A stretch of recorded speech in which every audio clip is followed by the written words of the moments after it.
Hi, I'm Bro Diego and I'm about to show you Idesha Lipa.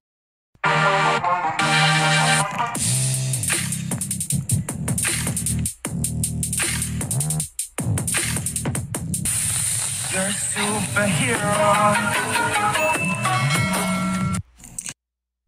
Yan, so hello mga kabahay. So ang papakita ko po ngayon ay mga bahay dito sa Idesha Lipa. Currently, para mabilis po tayo guys at hindi po kayo mabato sa akin, we have 3 units. We have Gaia, Thalia, and Arya. So isa po siyang single detached, isang single attached at isang townhouse na pasok sa inyong accessibility and budget guys. Yan. So bakit kaya bumibili yung ibang buyers dito? Ang sabi po nila kaya sila bumibili is magandang investment dahil daw po ay malapit sa lahat, very accessible, napakalapit po sa tollway, sa schools, sa hospital, and lahat ng basic needs. And ang kagandahan po sa kanya guys is 56% lang ang ginawa nilang saleable dito sa kanilang project. Meaning to say, 44% po niya is open spaces. And yung iba, nasa amenities, complete siya sa amenities. Meron po tayong tennis court, meron tayong swimming pool, basketball court.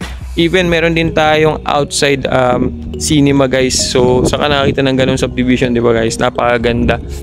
And syempre, sino po ba ang nag-develop nitong Idesha? Joint venture siya ni PA Properties and ni Hankyu Hanshin. Si PA Properties na 28 years na nagde-develop dito sa Pinas, na meron sa Laguna, Batangas, Cavite, and Bulacan, and more. And syempre, ito yung mabigat, si Hankyu Hanshin. Sila lang naman is one of the largest developers in Japan guys. In Japan ha. So, kita nyo naman kung gaano kaganda yung Japan. Nilagyan nila ng inspiration itong ating Idesha. Kaya po ito, magkakaroon tayo ng Sakura Gardens guys. May mga sakura kahit saan, kahit sa Laguna natin. And dun sa ating pet park, yan, may mga places tayo na may sakura. And ito po yung ating complete amenities. So parang hindi lang yung bahay bili mo, pati yung ating amenities. So with that, diretso na po tayo sa ating mga house models. Papakita ko po sa inyo kung ano po yung mga tatlong model house na pwede nyo tirhan dito. Yan, so mga kabahay, start po tayo sa ating pinakamalaking model which is ang ating Gaia model dito sa Idesha Lipa. Ito po ang ating core type or bare type turnover. Ito po yung mapupunta sa inyo. Pero ito po ang pwede nyong gawin sa inyong house, sa ating Idesha house. So pwede nyo po siyang baguhin ang design sa loob. So ito po yung nagkakahalaga ng 6 to 8 million pesos guys, with a minimum lot area of 100 square meters and a floor area of 63 square meters po ang ating floor area. Ito pong pinapakita ko sa inyo ngayon ay before and after ng ating bare type and ang ating dress up model. So pwede nyo naman po gawin kung anong gusto nyo dito. Pwede kayong mamili ng tiles. So may construction bond lang po, 30,000. Pero kagandahan sa kanya, own design mo nyo po siya. So ayun po, again, si Gaia po ay may 2 toilet and baths. And may provision siya for 3 bedrooms sa taas. And meron po tayong provision din sa lanay and service area. Ayun po, si Gaia. So, akit naman po tayo sa ating second floor para alam nyo po kung anong pwedeng gawin dito sa house na to. So, ito, fast forward ko ng konti. Pero ito na yung itsura niya pag dressed up na siya. Pero ito po yung pinanggalingan niya, guys. Ganito lang siya, oh. Imagine, kaya pala dito 3 kwarto. Then, punta naman po tayo dito sa ating balcony. Dito kasi sa ating balcony, maganda kasi makikita mo yung city view. Yan, kita mo yung highway. Yan po yung bypass road natin. And syempre, mamaya may papakita ko sa inyo pang isang view dun guys. Ito dito sa ating dress up model. Tingnan nyo naman yung view. Kung hindi po yung ating highway, yung ating loob ng subdivision, which is kitang-kita yung ating amenities and even po yung ating Mount Malarayat. Grabe guys. So ito naman po ang ating dress up model ng ating Gaia model. Tara. So nagkamali tayo doon mga kabahay. This is Thalia model. Yun naman yung ating single attached which has single firewall. So tingnan natin ang kanyang before and after. Pero bago yun, pakita muna natin ang specifications ng ating bahay. Ang ating pong house ay may 80 square meters na minimum lot area and 52 square meters na floor area. Ang iyong house and lot investment nito ay nagkakahalaga ng 5 to 6 million sa ating Thalia model. So yan guys, ito po yung ating dress up model. So pwede nyo po siyang gayahin or pwede nyo rin po siyang ibahin base sa inyong nagustuhan design. So kagandahan po niya guys, ito rin po yung itsura niya. Ito yung actual turnover na ito turnover po sa inyo na unit. So ito naman po pagka naayusan na siya. So pwede nyo rin siyang gayahin po. Ano po, actually nasa may-ari or bibili kung interior designer nyo kung gaano kaganda mo mapapaganda ang inyong house, lalo pagdating sa ating interior. So punta naman po tayo sa ating second floor ng ating Thalia model na single attach. So single attach muli dahil naka-attach po yung lote sa ating boundary ng ating lupa. So ito po ang ating stair view. So pag-akit po natin dito sa ating staircase, meron po tayong provision for 2 bedrooms. Yan, so provision po siya for 2 bedrooms with balcony. And may isa po tayong toilet bathroom, andun lang po sa baba ang ating toilet and bath. So ito po yung actual turnover niya guys, o tinatawag na core type sa ating computation. And ito naman po pagka may ayos po siya. So pag-akit po natin mga kabahay, unahin po natin ang first bedroom. Ito pong nasa kaliwa. Ayan, so makikita nyo po guys, kasya naman po yung ating double deck. And dito naman po sa kanan ay nilagay po ang ating master's bedroom. Nakadikit po niya ang ating balcony. So dito naman sa ating balcony, parang kasing laki lang din po siya no sa Gaia model. Pero kita nyo naman guys, pag lumabas kayo dito, napakaganda ng view. Sobrang maaliwalas po. Yun po ang binabayaran dito, yung location and yung view and accessibility talaga guys. So muli, kita nyo na rin yung ganda, even on construction progress pa siya. And ayan po, along the bypass road lang po.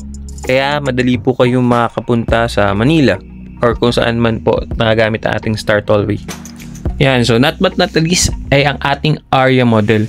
So core unit siya, bare type.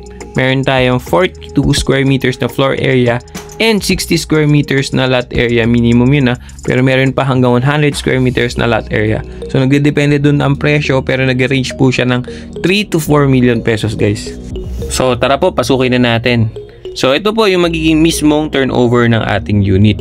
Dahil nga po core type tayo or bare type, kayo po ang bahala kung ano po ang gagawin nyo dito sa loob. So ito naman po yung ating dress up unit. So para po may idea kayo kung anong pwedeng gawin sa kanya para ma-maximize po yung space ng ating Aria model. So ito pong ating Aria model ay meron 2 bedrooms. Provision po siya for 2 bedrooms dito sa ginawang model area. So yun po yung ating living room kanina. So ito naman po yung actual na makukuha nyo na unit. Yan. So ito po yung mga pwede nyong gawin dun sa ating unit pagka na-maximize nyo po yung space. So ako sa inyo guys, gayahin nyo na lang to kasi ang ganda. Bawat space niya talagang nagamit ng ayos po. Ano po? So ito naman po ang ating toilet and bath.